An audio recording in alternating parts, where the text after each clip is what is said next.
Wabarakatuh.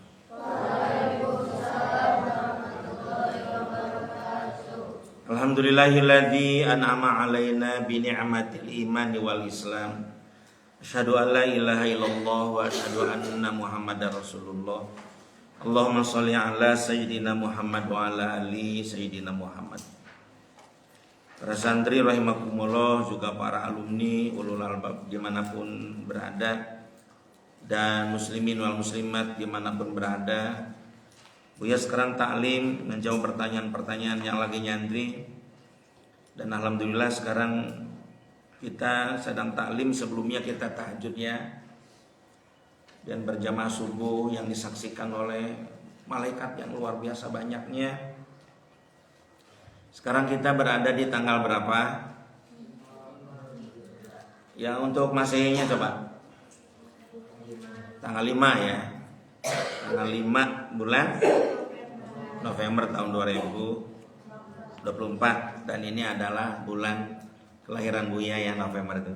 Scorpio. Tapi Scorpio di sini bukan kepada perbintangan ya, nujum. Ya, Buya anggap itu adalah sebagai bentuk perbandingan lah dari mereka-mereka dan tidak dikaitkan dengan kemusyrikan ya. Secara tahu saja itu bahwa memang pada saat bulan November posisi bulan itu rasi itu ya, berbentuk Scorpio. Ya. Kenapa kita tidak bisa melihat Scorpio? Ya, karena kita ini hidup di perkotaan di mana cahaya bulan itu sudah terbiaskan oleh cahaya-cahaya lampu. Kalau kalian hidup di pelosok ya, seperti Buya di Pangalengan ya, itu jelas sekali bintang-bintang. Dan ditarik-tariknya itu seperti begitu, rasi-rasi, bentuk-bentuk. Dan memang dulu itu bahwa bintang itu dijadikan sebagai alat untuk penunjuk jalan, terutama para nelayan, kemana arah angin, kemana pulang. Sekarang kita ini kan gak dipakai. Termasuk juga matahari kan dulu sebelum adanya jam, aduh siapa nggak sehari deh saya berat.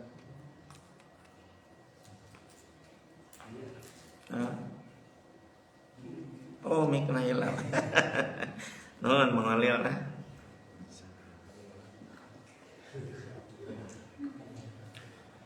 Baik, sholawat serta salam semoga Allah Subhanahu wa taala selalu melimpahkannya kepada junjungan kita Nabi besar Muhammad sallallahu alaihi wasallam. Tidak lupa untuk keluarganya, para sahabatnya, para ulama amilin, mudah-mudahan termasuk kita sekalian. Amin ya Allah ya Rabbal alamin. Kemarin Iwan ya, sekarang Awad. Ini hanya 2 pertanyaan, tidak ada namanya. Bismillahirrahmanirrahim. Assalamualaikum warahmatullahi wabarakatuh. Waalaikumsalam warahmatullahi wabarakatuh. Pertanyaan pertama, Buya, kalau misalnya kita kuliah, terus kuliahnya itu pakai beasiswa,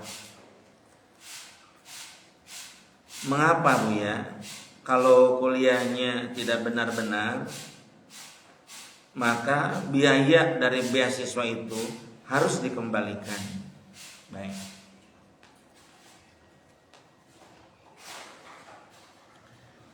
Ada macam-macam beasiswa. Yang pertama beasiswa lepas itu namanya. Termasuk Buya dapat beasiswa lepas 10 mahasiswa terbaik untuk bisa kuliah di Filipina. Itu beasiswa lepas namanya. Di mana kita mendapatkan beasiswa yang tidak disangkut pautkan dengan pengembalian biaya. Mau gagal, mau berhasil, mau dilanjutkan atau tidak, sudahlah, gak apa-apa. Itu biasanya dana yang tidak ada sponsornya. Itu dana memang dari pemerintah, full. Karena memang pemerintah punya kewajiban ya, bagaimana menjadikan warga negaranya berpendidikan tinggi. Ya, itu yang pertama, beasiswa lepas. Yang kedua, beasiswa bersyarat. Beasiswa bersyarat. Nah, beasiswa bersyarat ini adalah beasiswa yang disangkut pautkan dengan sponsor. Biasanya sponsornya dari perusahaan. Dari perusahaan apa begitu. Sehingga dia setelah nanti kuliah harus kerja di perusahaan itu. Itu namanya beasiswa bersyarat. Ya. Beasiswa bersyarat. Nah, kalau dia gagal, maka harus mengembalikan. Kira-kira mengapa santri kalau gagal harus mengembalikan biaya dari perusahaan? Supaya mahasiswa yang bersangkutan bersungguh-sungguh, jangan dibuang-buang uangnya. Itu namanya adalah beasiswa bersyarat. Yang ketiga, beasiswa penugasan. Beasiswa penugasan.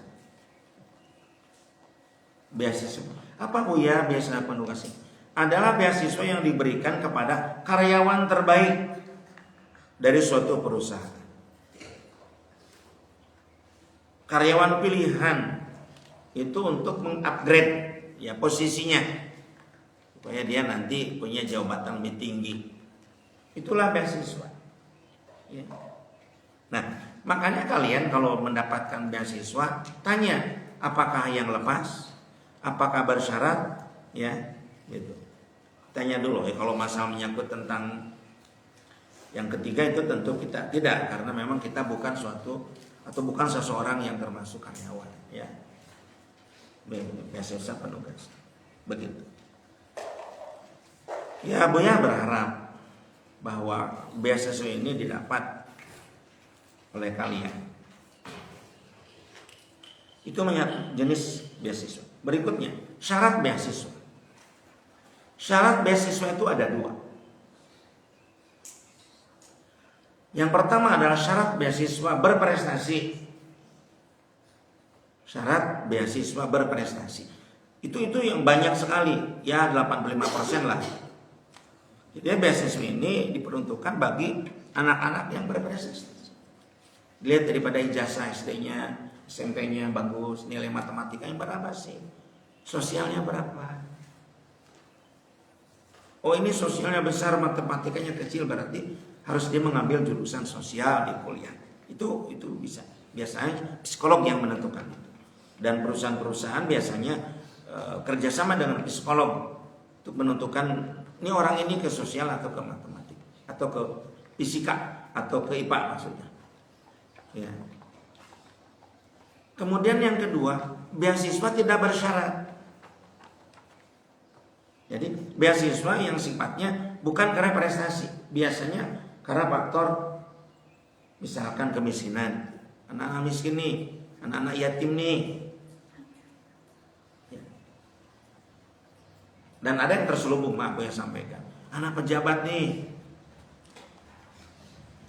Kadang-kadang juga tiba-tiba dapat beasiswa, padahal tidak berprestasi karena gara-gara putra pejabat. Ya.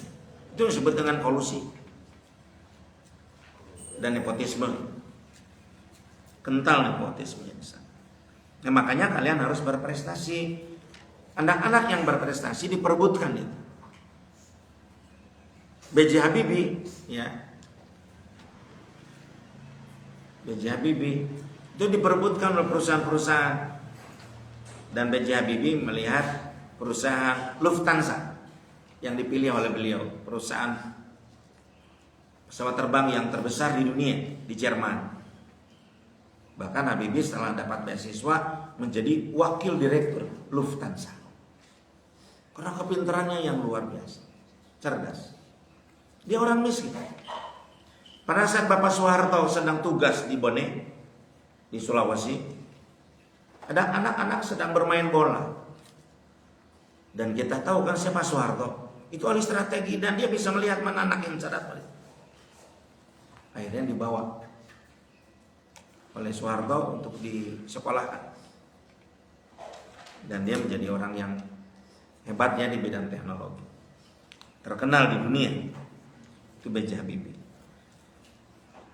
Ya, Buya berharap kalian dapat beasiswa. Kalau kalian tuh beasiswanya dari mana, Buya? Beasiswa ke Madinah. Jadi mahasiswa Madinah. Beasiswa Al-Azhar Kairo. Beasiswa Universitas Sudan yang terkenal di bidang agamanya. Nah, ada beasiswa yang paling hebat di Ulul Albab. Apa sel? Beasiswa yang paling hebat di Ulul Albab. Apa sel ini? Jadi pimpinan cabang itu beasiswa dari Buya. Selaku guru besar di Ulul Albab, beasiswa dari lembaga Ulul Albab. Itu beasiswa yang luar biasa pimpinan cabang itu. Makanya kalau kalian nanti menjadi pimpinan cabang itu luar biasa. Kalian telah berhasil menjadi seorang yang nantinya akan menjadi ulama besar di suatu saat.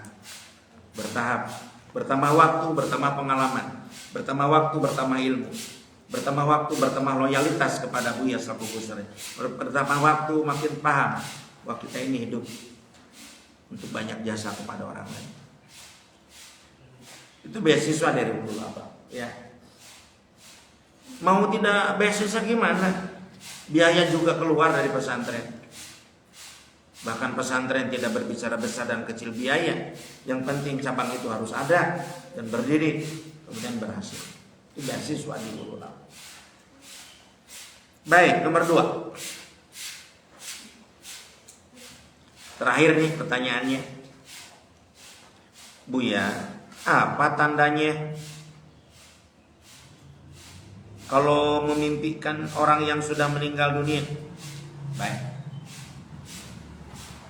Pertama, santri, lihat dari usia dulu. Kalau seseorang yang usianya sudah sepuh, ataupun meskipun belum sepuh masih muda tetapi sudah sakit-sakitan, apalagi penyakitnya parah, misalkan kanker gitu ya, misalkan bahkan kanker getah bening, wah itu membunuh nomor 1. Atau dia punya penyakit jantung yang sudah luar biasa, bahkan cincinnya juga sudah lebih dari 3 cincin jantung. Ditakutkan nanti koroner, berhenti langsung jantungnya, dan itu memang pembunuh nomor 2 setelah kanker getah bening. Atau diabetesnya yang sudah tinggi, ya, penyakit gula. Mimpi orang yang sudah meninggal, mimpi ibunya, itu isyarat dia sebentar lagi akan pulang kepada, isyarat dia akan wafat sebentar lagi. Dan ruh leluhurnya sudah mulai memanggil, yuk kita pulang. Maka orang-orang yang sudah begitu harus cepat, banyak berbuat baik, besok lusa bisa pulang. Ya, ulangi bagi orang yang sudah sepuh, ya 80 ke atas lah, 90 ke atas. Atau yang sudah sakit-sakitan, mimpi lagi, mimpi yang jauh, sudah memanggil di alam untuk pulang kepada Allah. Terus siap-siap. Meskipun tidak selalu, tapi kebanyakan seperti itu. Dan kalau sudah mimpi begitu, harus diucapkan kepada yang anak-anaknya, cucu-cucunya yang sudah sehat, supaya anaknya, cucunya tidak jauh-jauh. Takut terjadi malaikat Ijroil dengan cepat mengambil orang tua kita untuk pulang ke rumah. Yang pertama. Yang kedua, misalkan yang mimpinya itu adalah orang yang sehat lah, nggak sakit-sakitan, wah lagi sehat-sehatnya begitulah, lagi prima-primanya kesehatan. Tiba-tiba mimpi ibunya, itu harus ditelusuri. Mengapa aku mimpi ibu?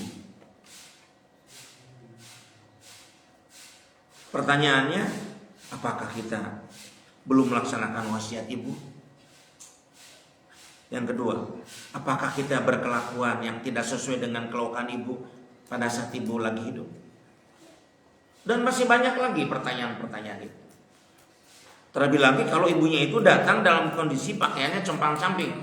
Padahal si ibu selama hidupnya ibu kita ini rapi pakaiannya, ginding bahasa Sunda. Harus telusuri.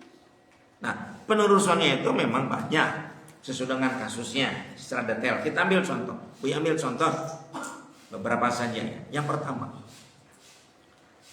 ibu kita atau ayah kita datang dengan pakaian yang compang-camping. Buya berkeyakinan dan memang sudah banyak Buya membereskan orang-orang yang mimpi seperti itu, dan memang jitu itu memang benar ya. Takwil Buya itu biasanya warisan belum dibagikan. Biasanya warisannya itu peninggalan orang tuanya itu ditempati oleh seseorang. Misalkan adiknya tidak merasakan, kakaknya tidak merasakan rumah itu, padahal seharusnya dijual.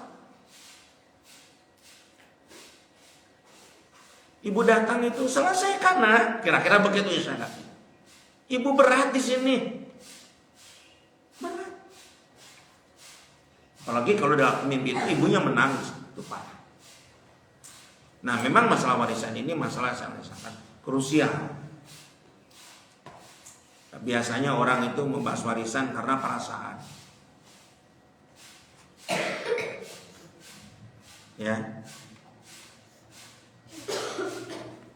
Nah, Buya juga sekarang sedang menghadapi masalah warisan. Orang tua Buya sudah wafat. Ibu dulu tahun 2008 meninggal, ibu pada tanggal 25 bulan 5 2008. Ibunda Buya wafat. Maghfirlaha warahmaha wa'afiyah wafat. Sedangkan ayahanda Buya wafat pada tanggal 2 bulan Desember tahun 2020. Innalillahi wa inna ilaihi raji'un. Maghfirlahu warahmahu wa'afiyah. Nah, rumah itu mau dijual tetapi belum laku. Gimana caranya? Akhirnya dibeli oleh Buya rumah itu. Sekarang Buya lagi ngumpulkan uang dan dicicil. Dibeli oleh Buya, kemudian nanti dikasihkan ke masing-masing. Yang nanti adik-adik Buya itu dari uang itu bisa punya rumah. Meskipun ada seseorang yang memang bakhil lah kira-kira begitu, yang jangankan ngasih ke adik-adiknya tetapi justru mempersulit proses penjualan rumah itu. Dan Buya sekarang lagi mengumpulkan uang supaya bisa dibeli dan dikasihkan ke adik-adik. Clear jadi warisannya. Harus ada yang tampil untuk memperbaiki supaya nanti orang tua kita di alam barzah itu tenang. 2. Mimpi ibu, ayah atau siapa saja terutama ibu dan ayah datang lebih dari semalam, meskipun tidak berturut-turut tapi lebih dari semalam. Misalkan tanggal 1 Mei dimimpikan, akhir Mei datang lagi ibu kita, padahal warisan sudah selesai dibahas, nggak ada masalah dengan utang piutang orang tua kita, sudah dibayar selesai. Apa itu? Masalah kita ziarah ke ibu kita, doa di depan kuburannya. Buya kadang-kadang aneh, ada orang bilang begini, kuburan geus maot mah maot we. Tidak begitu. Kalau kita punya prinsip begitu, kenapa makam-makam para nabi masih ada? Kalau punya prinsip yang mati, kenapa para nabi masih ada? Oh, di Buya itu mah para nabi beda dengan kita. Beda dari segi apa? Nabi itu sudah meninggal, sudah tidak lagi ada sangkut paut dengan kita dalam pengertian secara fisik. Kalau sudah wafat itu justru kita ini yang berziarah ke makam, kita banyak banget. Bukan saja makam para nabi, makam-makam para ulama masih ada. Buya nanti kalau pemakamannya diurus-urus begitu, diperpanjang, nanti dunia ini penuh dengan makam. Kata siapa?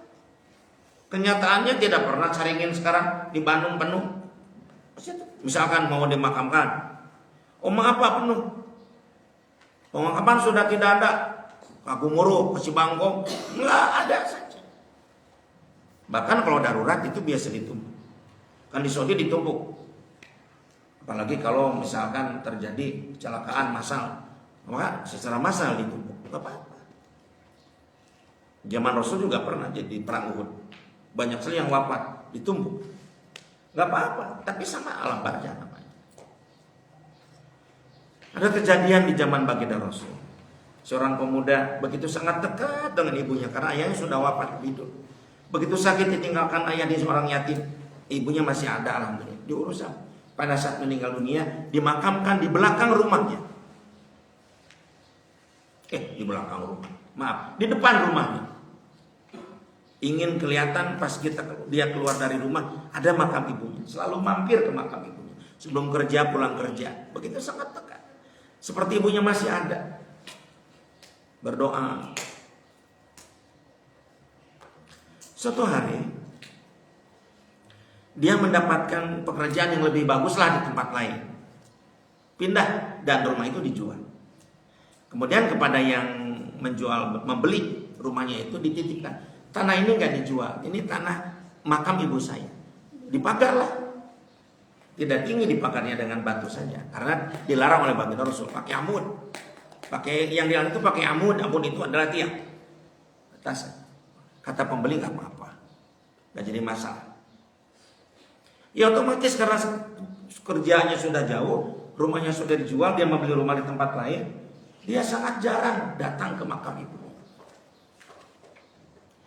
Berturut-turut 3 malam ibunya datang, tidak berbicara apa-apa, cuma tampil saja begini, lihat dan lapor kepada baginda Rasul. Diceritakanlah. Dan Rasul langsung begini. Di mana makam ibu? Langsung begitu. Baginda Rasul orangnya cerdas. Kenapa baginda nyuruh dan nanya ke aku? Ini bersangkut paut dengan ziarah, nah, sabda Rasul. Baginda dulu makam ibu saya di depan rumah saya. Saya berangkat kerja, pulang kerja, saya mampir ziarah. Sekarang sudah jauh saya. Itulah. Datangi makam ibu Muna. Datangi. Itu perintah baginda Rasul. Tapi kenapa sekarang ada orang datang ke kuburan katanya nggak boleh? Kita bukan mau menyembah kuburan, dan memang jangan salah. Memang ada sih banyak yang salah datang ke kuburan. Minta ke kuburan. Curhat ke kuburan. Datang ke kuburan. Mama si kakak galak abdi. Warisan kumanehana sorangan mama. Tulungan abdi. Astagfirullahaladzim. Minta tulungkan geus maot atuh da salah.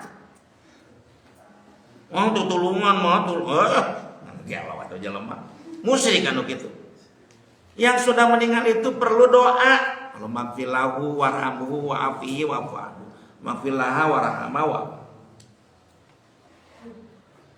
Didatangilah oleh pemuda itu.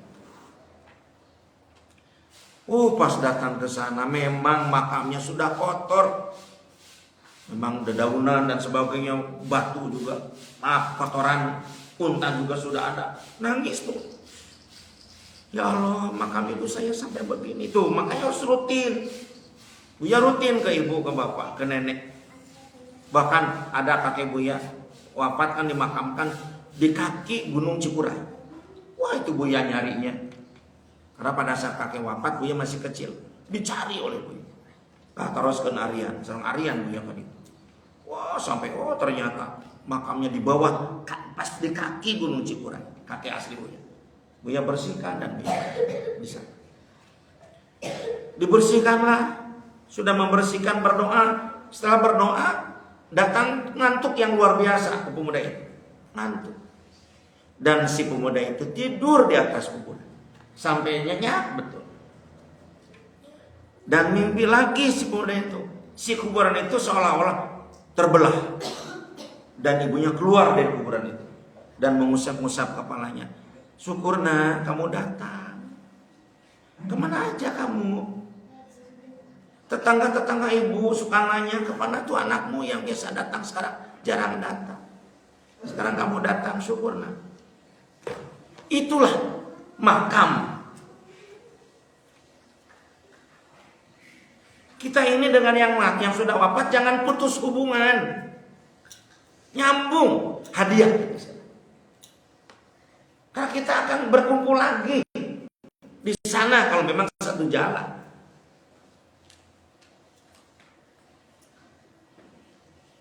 Nangislah kemudian itu pas bangun.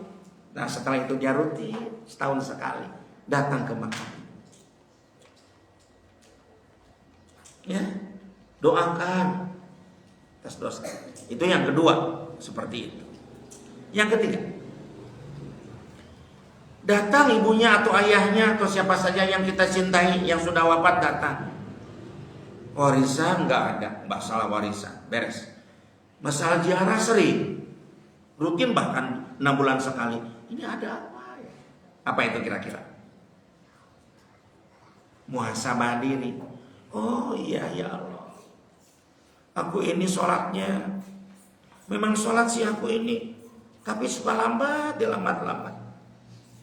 Ya dilambat-lambatnya gini kan 257. Zuhur jam 2, asar jam 5, maghrib jam 7. Beres sholat lohor jam 2 ngong ada asar.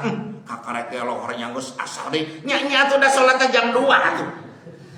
Angke WA sholat asar jam 5. Beres sholat asar jam 5 ngong adan maghrib. Oh innalillah. Ngos asar kakarek asar sholat ngos maghrib. Nyanyi tuh udah akhir. Barang datang waktu subuh, aya jalma kalaka tunduh. Nuk itu disebut jalma tepugu. Barang datang waktu asar, aya jalma kalaka pasar. Batur ka masih dia ka pasar. Anu kitu jalma kasasar. Barang datang waktu maghrib, eta jalma kalaka nyirip mancing. Nuk itu jalma anak najuri. Anak najuri. Lohor lah. Barang datang waktu lohor, aya jalma kalaka molora.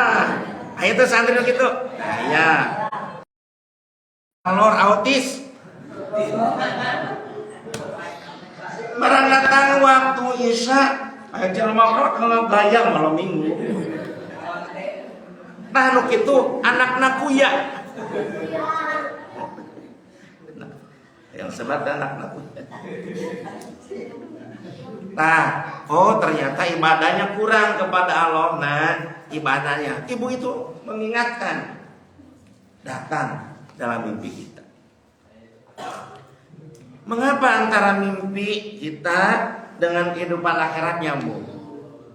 Yuk, siapa yang bisa jawab? Nah, mengapa ruh itu datang ke kita pada saat mimpi itu dikaitkan dengan akhirat? Kita ini tidur sama dengan mati, betul nggak? Coba doa setelah tidur. Alhamdulillahilladzi ahyana ba'da ma amatana wa ilaihi nusur. Ya Allah, segala puji bagi Allah yang telah menghidupkan aku setelah mematikan aku. Setelah mati kita, dan kita akan pulang kepada Allah. Jadi itu udah mati sementara. Oh, nih kalau ahwat ya, jangankan misalkan ini ya ulat bulu itu rata-rata kalau dengan ulat bulu itu kan takut. Jangankan misalkan megang, lihat juga sudah ada alergi kan. Ceritanya pada saat level keempat itu yang Buya katakan mimpi level yang setelah pulas. Ya, woi kita mimpi jalan-jalan dengan Umi, jalan-jalan dengan Buya, wah mimpi senyum-senyum. Eta babaturanana ningali ke seuseul ieu mimpi indah. Gelit bulu dikana mimpi ke. Gelit bulu ngagarayam senyum we. Wah indah ya main dengan Buya ke mana? Ke pantai misalkan. senyum-senyum ulat bulu ngarayap ka dia dan di video. Kalau halo, ayo kan. Nah, karena kita sedang mimpi. Jadi mimpi itu betul-betul mati kita ini. Nah, maka nyambung dengan alam barzakh. Ya. Nah, nggak ada kalau misalkan kita lagi duduk tiba-tiba ibu datang, pocong, wah, itu mah Indosiar. Oh, maaf, Antep atau enggak ya enggak. Dulu sekarang makan sudah bagus-bagus acaranya ya. Buya lagi aku belajar tiba-tiba itu pantuk. Nutup buka. Ah, tak duri ku kuntilanak kok. Eta mah dongeng, terang teh dongeng. Ngabok bodoh budak cengeng. Aya budak ceurik wae. Sing sieuna aya jurik tak kitu baheulana teh. Jadi memang jam. Ya, nah, jadi begitu. Itulah tabir mimpi. Kita harus hati, betul harus paham kalau mimpi. Baik, selesai ya dari Ahmad. Lanjut ke Iwan lagi.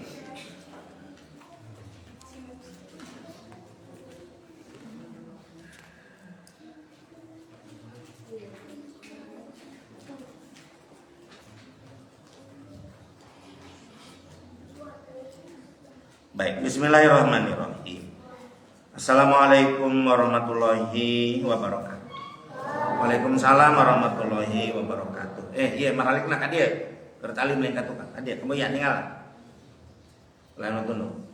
Cenah eta sani, yani eta sani. Di dobe. Ini ada 5 pertanyaan nih dari seorang ikhwan nih, gak ada namanya, rata-rata gak pakai nama nih santri. Nomor 1, Buya emang benar kalau lagi sholat subuh berjamaah itu dilihatin malaikat? Baik. A'udzubillahi minasyaitonirrajim. Bismillahirrahmanirrahim. Aqimish sholata li duluki syamsi ila ghasaqil lail wa qur'anal fajr inna qur'anal fajri kana masyhuda. Itu dalilnya. Jadi benar ya, sholat subuh itu disaksikan oleh banyak malaikat. Meskipun di sholat-sholat lain juga malaikat turun, tapi di sholat subuh itu betul-betul begitu sangat banyak malaikat turun. Itu Quran surat Al-Isra ya, surat Bani Israil ayat 78. Dirikanlah sholat dari mulai tergelincir matahari sampai akhir malam. Jadi artinya sholat zuhur dan isya. Kemudian jangan lupa sholat subuh. Sesungguhnya sholat subuh disaksikan oleh banyak malaikat.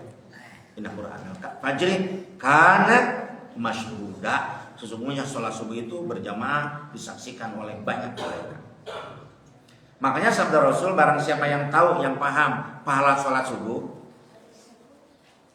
dia akan merangkak datang ke masjid untuk berjamaah pada saat dia sedang sakit, sekalipun dia akan merangkak untuk datang ke masjid. Saking besarnya pahala sholat subuh. Dan baginda Rasul tidak menyampaikan apa itu pahala berjamaah subuh, saking hebatnya ya. Jadi jawabannya benar. Di dalam surat Bani Israil ayat 78 dikatakan begitu. Aqimus sholata liduluki syamsi ila ghasaqil laili wa qur'anal fajri inna qur'anal fajri kana masyhuda. Sebenarnya salat subuh yang berjamaah itu disaksikan oleh para malaikat. Ya. Para santri rahimakumullah, ini PR bagi kita ya tentang salat subuh ini.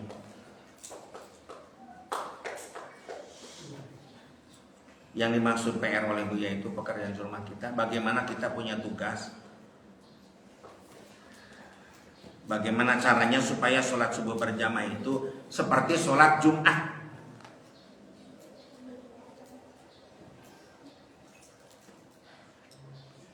Sholat Jumat kan ya rata-rata banyaklah ya yang sholat Jumat ya.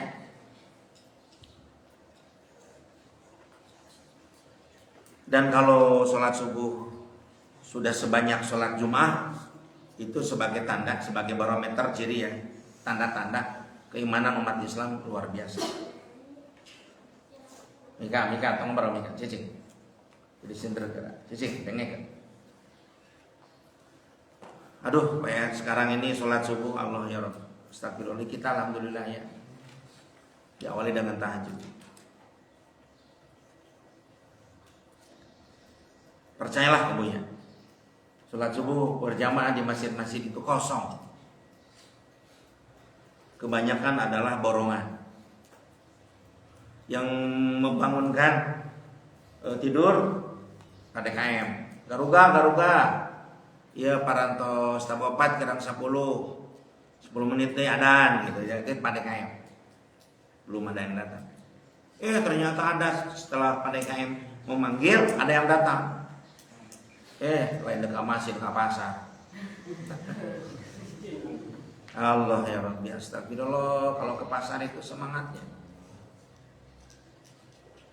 Adan lah pada KM. Setelah adan, belum ada yang ke masjid. Kemudian pada KM juga komat. Diborong, adan sekaligus komat. Borongan kan? Tuak liang komat tuh jalan maya ke bedak letik. Dua anti luar. Akhirnya PDKM jadi imam dan sekaligus makmum. Ini Buya berbicara bukan di sampan jempol, kenyataan.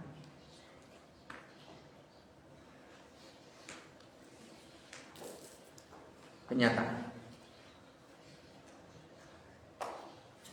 Seharusnya Ar-rijalu qawwamun 'alan nisa, laki-laki itu kan pemimpin bagi kaum perempuan.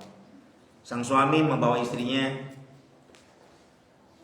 datang ke masjid dan membawa anak-anaknya. Seandainya itu dilakukan penuh masjid itu, bahkan bisa lebih daripada sholat Jumat, karena istrinya pada datang ke masjid. Sedangkan sholat Jumat kan istri nggak datang.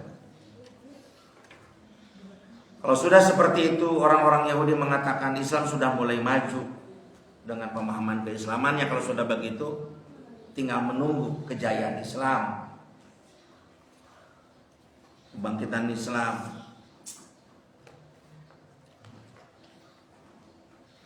Kenapa ya seperti begitu? Santri tahu nggak penyakitnya? Karena negara tidak hadir. Kalau dalam pajak, negara hadir.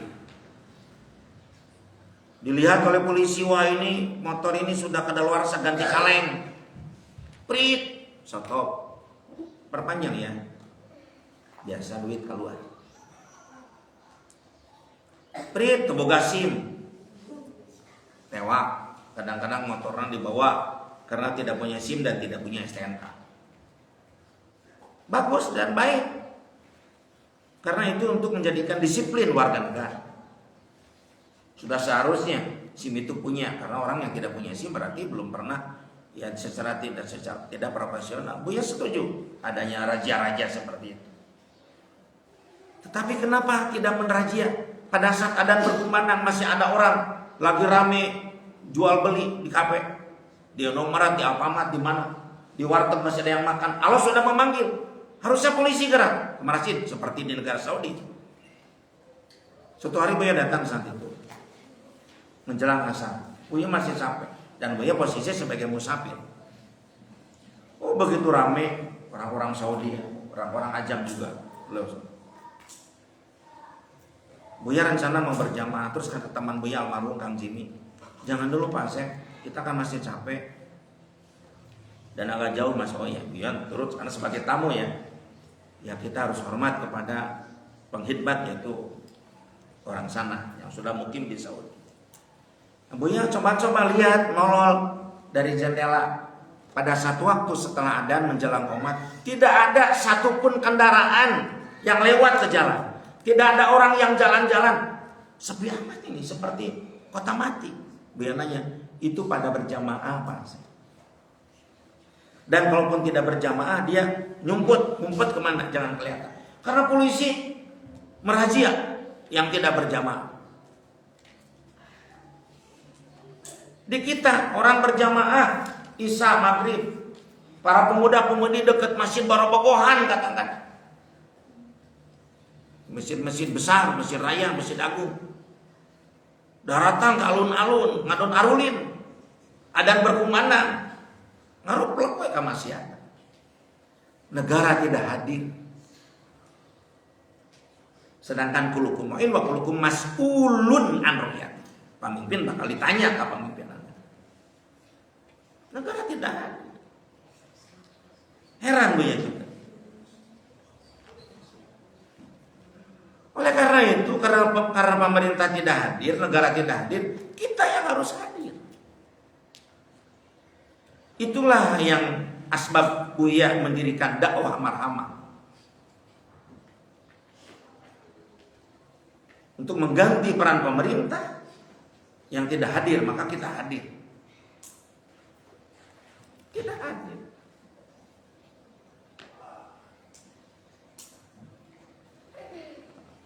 Makanya kejayaan Islam itu jauh panggang dari api, cuma mimpi. Apalagi di budaya-budaya pemuda sekarang ini kan, tidur akhir, bangun akhir. Tidur jam 1, jam 2, generasi sekarang ini ngobrol kesana kemari di kafe-kafe sampai malam. Bangun jam 7, padahal itu muslim katanya. Ini kan jadi sangat mengherankan. Allah ya Rabbi ya. Astagfirullahaladzim. Padahal mereka nantinya akan menjadi tua renta bahkan stroke. Sudah tidak walakaya kakak ingat ke Allah. Sekarang ini maaf ya, meskipun gak ada kata terlambat sih, sudah pakai tongkat baru datang ke masjid. Sudah tua renta baru datang ke masjid. Sehat matera datang. Ya gak apa-apa daripada gak sama sekali. Sudah pensiun baru datang ke masjid. Lagi aktif kerja lupa ke masjid. Ini PR kita selaku ulama dan calon ulama. Kasih mereka tahu dengan baik. Jangan sampai menyinggung mereka. Makanya tidak heran ada yang viral nih di suatu tempat, sholat berjamaah subuh hadiah umroh. Ada yang begitu DKM-nya. Saking inginnya warganya berjamaah subuh, maka siapa yang berjamaah subuh nanti dicatat nama-namanya, kemudian nanti diundi siapa yang bisa umroh. Sampai begitu. Pak DKM. Ya, dengan cara begitu alhamdulillah banyak yang datang karena ingin umroh. Ya nggak apa-apa dulu. Awal-awalnya karena umroh, lama-lama karena Allah. Ada yang begitu. Ya, nah, alhamdulillah Bu ya. Alhamdulillah dalam pengertian begini, Bu ya kan sudah jauh lah. Menyuruh santri yang senior untuk mapai kata tangga tentang pesantren. Diketrokan assalamualaikum sholat berjamaah. Karena Buya takut nanti di akhirat ditanya, kenapa kamu tidak mengajak? Buya sudah mengajak. Sudah mengajak mereka berjamaah, sudah mengajak mereka para putra putrinya sekolah di kita MDU. Karena Buya takut nanti di hadapan Allah. Ini sholat berjamaah jadi PR Pak. Allah ya Rabbi ya Karim. Padahal sholat berjamaah ina Quran al-fajr kana masyhuda. Malaikat rahmat.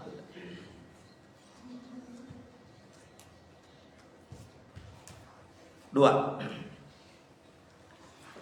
Buya kan cabang Buya itu ada 85, sekarang sudah 86. Alhamdulillah ya. Ini kepada alumni. Ya, mohon diketahui cabang kita sudah 86. Kemarin kita sudah meresmikan cabang Cibeber, Cianjur, dan Abu Irawan jadi pimpinan cabang.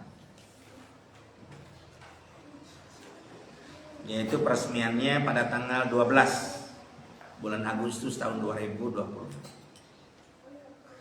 Ya. Buya kan cabang Buya itu ada 86 ya di Belumbang. Tapi itu teh semua pesantrennya maju enggak Buya? Oh ini bagus pertanyaannya. Bagus itu berarti kan? Berarti dia itu ini yang nanya ini nih. Iwan ya. Berarti dia perhatian ke program Buya ini.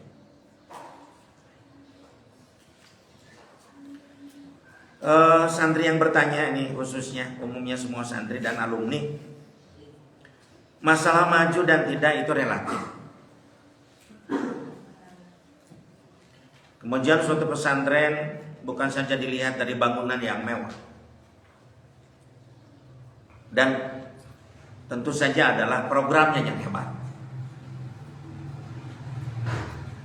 Program Ulul Albab kita tahu ya, ada program tahajud berjamaah 5 waktu, ada program duha, program saum Senin Kemis dan dilanjutkan dengan saum Daud, kemudian program takwadim, ada muhadharah 3 bulan sekali. Nanti ada muhadharah ya santri, nanti pas tanggal 1 bulan Jumadil Akhir, dan digabung ulah 1 dan ulah 2. Apakah ulah 2 kesini? Tapi kalau ulah 2 kesini kan sudah sering. Nah, ada kemungkinan untuk muhadharah nanti itu di awal Jumadil Akhir kalau ada rezekinya, ulah 1 ke sana, ulah 2. Ya sekaligus juga sambil jalan-jalan sih, dalam pengertian lihat keindahan kota Pangalengan. Ya, dianggap saja itu camping lah. Dinginnya luar biasa di sana. Dan muhadharahnya di sana seluruh santrinya, itu bisa saja begitu. Dan para staf diundang ke sana dan punya tugas jadi MC. Kita lihat saja nanti bagaimana nanti Allah mentakdirkannya. Tapi Buya sudah ada kemauan digabung untuk muhadharah 3 bulan sekali. Cicing Mika, cicing mana? Cicing mana? Kemudian juga pada zuhur adalah 3 ain tarjamah. Jangan lupa juga golden time pada asar yang 30 menit. Kemudian pada maghrib sampai isya. Itu program tahfiz. Pelajaran taklim, ada qiraah, ada bahasa Arab meskipun belum jalan di bahasa Arab. Karena Buya ingin meracik bukunya supaya tidak gagal lagi karena bukunya kadang-kadang juga terlalu ketinggian, terlalu sulit, kadang-kadang terlalu mudah bagi seseorang. Tapi yang paling susah adalah bahwa murid Buya ini, santri Buya ini dalam bidang bahasa Arab sangat variasi kemampuannya. Kan kalau Elsa kan pesantren kemarin setiap hari berbahasa Arab bahkan bicaranya. Sementara jangankan di sini bisa berbahasa Arab, baca Qurannya juga masih antara alif dengan ain itu bisa ngabedakeun. Misalkan shod ya atau do dengan zo. Nah, itu berat buat bagi Buya. Kalau dibagi-bagi lagi cuma sedikit, ini lagi berpikir ya bahasa Arab, tapi Buya punya keinginan untuk mengajarkan bahasa Arab. Kemudian juga ada apa lagi santri? Apa lagi? Sudah ya. Itulah program-program ya. Futsal mungkin ya untuk laki-laki sekarang terus berjalan tiap hari Jumat. Nah, 2. Yang ketiga, Buya ulangi lagi pertanyaannya. Buya kan cabang Buya itu ada 86, tapi itu teh semua pesantrennya maju nggak Buya. Nah, bagi alumni yang mendengarkan program ini, Buya minta tolong. Maksud Buya itu alumni yang jadi cabang. Untuk berbenah diri ya, karena cabang-cabang itu nanti akan dikontrol.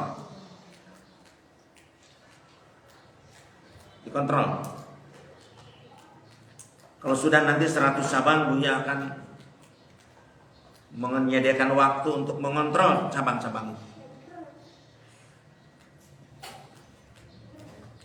Berbenah diri apanya Buya? Tolonglah kalau yang belum dipasang pelangnya, pasang pelang. Konon katanya masih ada cabang yang belum dipasang pelang. Atau udah bisa maju kumaha? Pesantren lamun pelang nanti dipasang. Aneh tapi nyata itu namanya. Ya harusnya dipasang capak pas pelang ulul albab tuh. Karena Buya itu mengutus mereka ke Sumatera, ke Irian Jaya, ke Kalimantan, ke Sulawesi, ke mana? Bukan untuk bekerja. Karena bekerja itu di Bandung juga bisa. Ini harus berbenah diri nih. Karena nanti bisa dicoret jadi pimpinan cabang. Rugi itu. Karena tidak satu pasukan dengan kita. Satu jamaah. Ini supaya disampaikan juga oleh para alumni yang melihat cabangnya misalkan belum pasang pelang. Dan ilmunya harus terus ditingkatkan tuh para pimpinan cabang. Dan ada istilah yang bahasa Sunda yang bagus. Tong poho kana perwadaksina.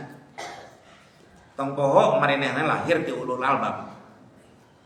Maka kudu ingat ke pusat gitu. Bukan untuk bekerja, bukan untuk diam berdiri tanpa ada gerakan ulul albab. Maka doakan oleh kalian. Cabang yang 100 itu cepat.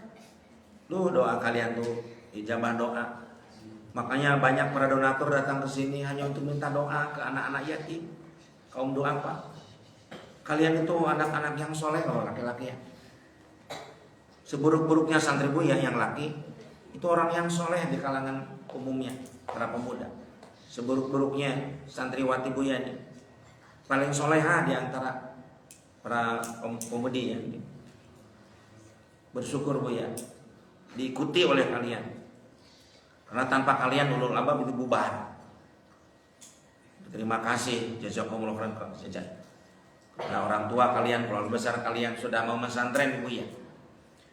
Doakan Buya, doakan pesantren ulul albab ini. Ya Allah, mudah-mudahan cita-cita Buya dijabah, terutama cabang-cabang itu yang sampai 100 Buya. 8687 mudah-mudahan. Dan saya ya Allah kalau bisa ingin jadi pimpinan cabang. Takdirkan ya Allah, kasihlah ilmu yang bermanfaat, kesolehan bagi saya. Jauhi dari godaan-godaan iblis, setan dan atur. Dan berikanlah kesadaran kepada orang tua saya supaya mengizinkan saya terus di sini. Nah biasanya kan kalau pemuda kalau lulus SMA itu biasanya suruh kerja itu Pak Jeri. Balik jangan gawe kan gitu. Wajar orang tua, wajar. Nah, kita harus bisa menjawab dengan baik. Karena kita dakwah di jalan Allah juga kerja dan digaji juga oleh Allah. Nggak ada ulama yang sengsara. Nggak ada. Ayo, tong ngobrol. Hei, tadi mana? Tong ngobrol. Yang ngobrol teh mana ngedokol dia pindah. Pindah ka dia. Buru iwak kuy. Buru. Oke silakan. Ya disendrek ya, enak Buya nyari tahu kok kapan disendrek. Menurut ngaganggu jadi kamu garande. Hadir ya, ningali.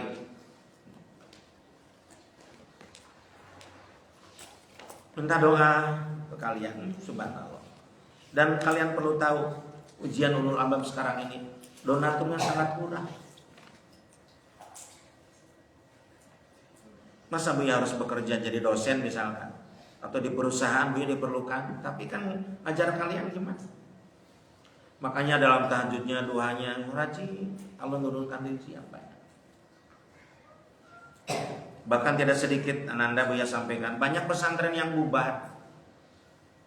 Ini Buya ini survive alhamdulillah. Padahal Buya juga masih mensubsidi cabang-cabang, masih bulanan. Ada cabang yang masih ngontrak, kita kumpulkan uang Buya. Sampai-sampai kita kekurangan sabun, kekurangan odol untuk subsidi cabang-cabang. Karena kalau Buya tidak mengingat mereka, wah kita ini sudah ceyak. Mam merenjeng daging tulu yung alpoe. Kita berjuang dalam keterbatasannya dana yang alokasi diuji. Bagaimana Buya memanage uang itu sehingga bermanfaat. maka kalian harus sungguh-sungguh. Guru berbicara, ikuti. Doa kalian itu luar biasa. Ini nih, diulang lagi Buya. Kan cabang Buya ada 86. Tapi itu teh semua pesantrennya maju enggak Buya? Mudah-mudahan ya. Buya tidak tahu menahu, yang penting Buya sudah meresmikan ke 86 cabang. Adapun kalau ada yang ingkah balilahan keluar dari tanggung jawabnya, itu urusannya dengan Allah. Itu namanya orang khianat.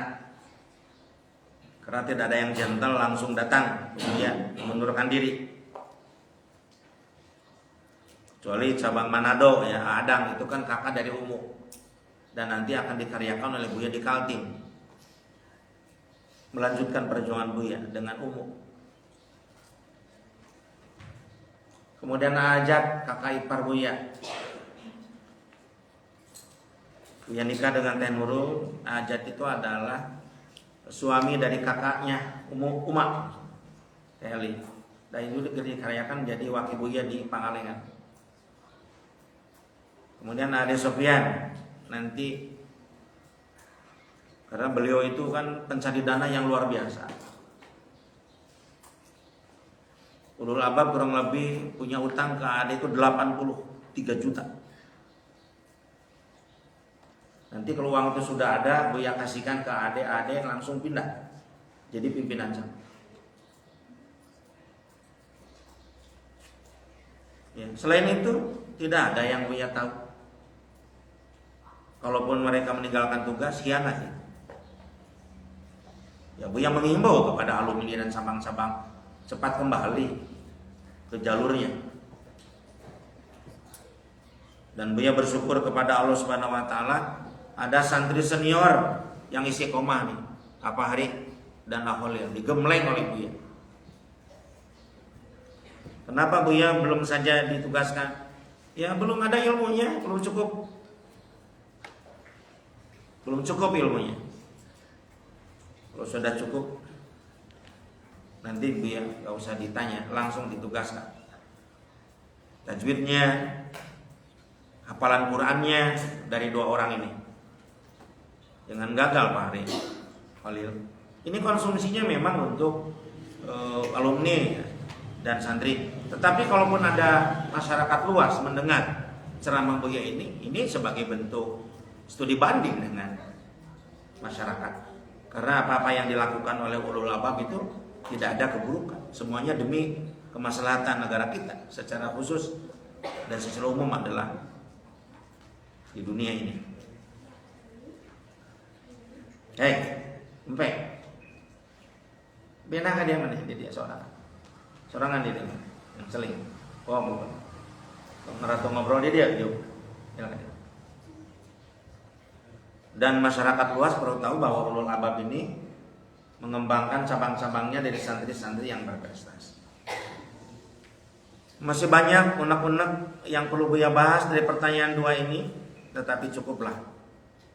Dan masing-masing cabang di daerahnya masing-masing berbenah diri, introspeksi diri, sadar diri. Bagaimana guru berjuang di sini harus bisa membantu perjuangan pusat dan juga maju di cabangnya. Nomor 3, Buya, kan pertama yang ada di dunia ini adalah bahasa Arab. Tapi mengapa bisa terbagi bahasa-bahasa lain? Kata siapa bahasa Arab? Nabi Adam itu bukan bahasa Arab. Bahasa Nabi Adam di zaman itu. Bahasa Arab ini datang belakangan di Jazirah Arab.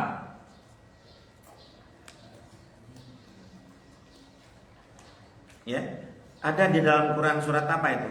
Elsa apa enggak? A'udzubillahi minasyaitonirrajim. Bismillahirrahmanirrahim. Wa min ayatihi khalqus samawati wal ardi.